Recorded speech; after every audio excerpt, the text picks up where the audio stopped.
राम और कृष्ण के परंपरा से चलेगा देश। ये देश बाबर और औरंगजेब का नहीं है। सीएम योगी ने विधानसभा में ऐसा दहाड़ा कि बंद हो गई सबकी बोलती। योगी ने विधानसभा में जो जो बोला उसे सुनकर आप भी हिंदू होने पर गर्व करेंगे। सीएम योगी आदित्यनाथ ने सोमवार को विधानसभा में विपक्ष से दो टूक कहा कि देश में राम और कृष्ण और बुद्ध की परंपरा से देश चलेगा, बाबर और औरंगजेब की परंपरा से नहीं। आप तय कर लीजिए कि आपके आदर्श आक्रांता हैं या कोई और।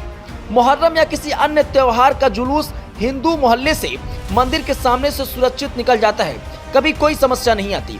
समस्या वहीं पर क्यों खड़ी होती है जब कोई हिंदू शोभा यात्रा किसी मस्जिद के सामने या मुस्लिम बाहुल्य क्षेत्र से निकलती है। क्या सड़क किसी की व्यक्तिगत संपत्ति है? क्या भारत की धरती पर केसरिया झंडा नहीं लगाया जा सकता? किसी भी मत मजहब के त्योहारों के दौरान जिस प्रकार कोई समस्या नहीं होती, उसी तरह हिंदू पर्व के दौरान किसी ने समस्या खड़ी की तो सरकार सख्ती से निपटेगी। विधानसभा के शीतकालीन सत्र के पहले दिन ही विपक्षी कार्रवाई रोककर संभल के मुद्दे पर चर्चा की मांग कर रहे थे।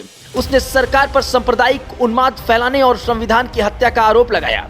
इस पर जवाब देते हुए योगी ने कहा कि बहराइच और संभल की घटनाओं में प्रशासन की कार्रवाई न्याय संगत तरीके से आगे बढ़ रही है। संभल की घटना में जुडिशियल कमीशन गठित की गई है और इसके सदस्य बयान लेंगे, सबकी बात सुनेंगे और सच सबके सामने लाएंगे। किसी निर्दोष को कोई समस्या नहीं होगी, लेकिन दोषियों को कोई बचा नहीं पाएगा।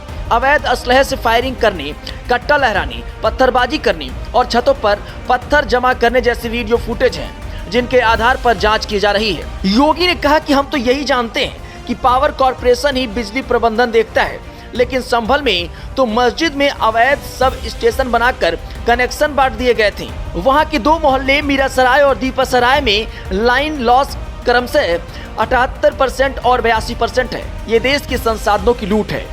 विपक्ष के आरोपों का जिस तरीके से योगी आदित्यनाथ ने जवाब दिया, वो सवाल और जवाब सुनिए। इकबाल मसूद सपा के उन्होंने कहा कि सर्वे के दौरान जय श्री राम के नारे लगाए गए, अब भी नारे लगाकर उत्तेजित करने का प्रयास किया जा रहा है और उकसाया जा रहा है। योगी आदित्यनाथ ने जवाब दिया कि जय श्री राम उत्तेजक नारा नहीं है, हमारी आस्था का प्रतीक है।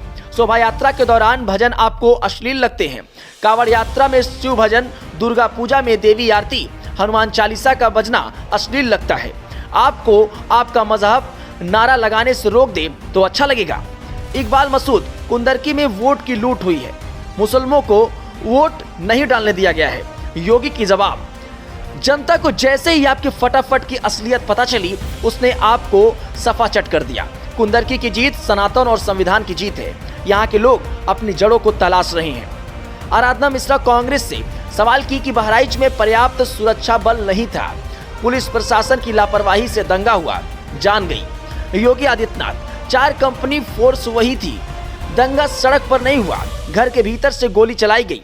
अगर पुलिस घर में घुसती तो आप कुछ और आरोप लगाते और लगा सकते थे। संग्राम सिंह यादव, अल्लाह इकबाल ने इसी धरती पर कहा था कि सारे जहां से अच्छा हिंदुस्तान हमारा। योगी, आप एक दोहरे चरित्र के व्यक्ति की बात कर रहे हैं, जो पहले कुछ पंक्तियां लिखता है और बाद में उसका चरित्र बदल देता है। मुस्लिम है हम, वतन है सारा जहां हमारा। माता प्रसाद पांडे, नेता प्रतिपक्ष, ने कहा कि इसी धरती से बुद्ध ने करुणा और मैत्री का संदेश दिया था। आज यहाँ से क्या संदेश जा रहा है? योगी, इसी धरती पर भगवान राम ने कहा था कि निश्चरहीन करहु माही। भगवान कृष्ण ने यही हमारे शासन की प्रेरणा है, ये बोला था। भगवान बुद्ध की मैत्री और करुणा पर हमारा विश्वास है।